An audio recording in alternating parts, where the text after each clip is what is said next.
Hello guys, আমি pilot. তোমরা দেখছো মাম্মাস বয় পাইলট। সকলকে আমার ভালোবাসা জানিয়ে আজকের মিনি ব্লগটা আমি শুরু করছি। বন্ধুরা, আমার দুপুরের নিত্য পুজো হয়ে গিয়েছে। আমি যথাবিধি যথা উপচার আমি পুজো করে নিয়েছি। বা তোমরা সকল দেবদেবীকে দর্শন করো, প্রসাদ দর্শন করো। এই যে মা বাবার যুগল ঘট, এই যে দেখো, এই যে বাবাকে, আর এই যে লক্ষ্মী কড়ি, শালগ্রাম শিলা, এই যে শ্রীযন্ত্র, এই যে শিবশম্ভু। এবার সকল মঙ্গল ঘর দর্শন করে নাও। এবার মা বাবাকে দর্শন করো, এবার মাকে দর্শন করো। এই যে মায়ের ছানাপোনাকেও দর্শন করো। এই যে মা সরস্বতী। এবার সকল দেবদেবীকে দর্শন করে নাও। এই যে বৃহস্পতিবারের মা লক্ষ্মী, এই যে আমাদের কুলদেবী মা শুভচন্নী,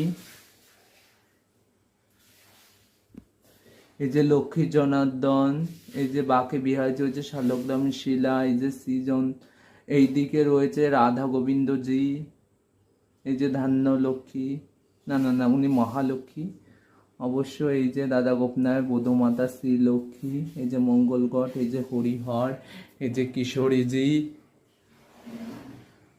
যে পঞ্চতত্ত্ব চিত্রপট, এই যে নৃসিংহদেব, এই যে জগন্নাথ বলরাম সুভদ্রা দেবী।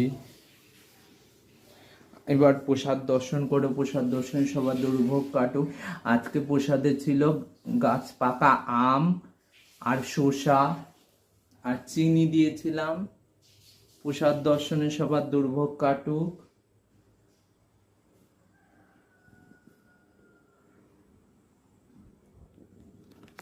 ভিডিওটা তোমাদের কেমন লাগলো কমেন্ট করে জানিও। আর আমার চ্যানেলে যদি নতুন হয়ে থাকো তবে আমার চ্যানেলটাকে সাবস্ক্রাইব করে দিও, বেল আইকন ক্লিক করে। জয় মা, রাধে রাধে, ভগবতী সবার মঙ্গল করুক। জয় মা কালী, জয় রাধা রানী।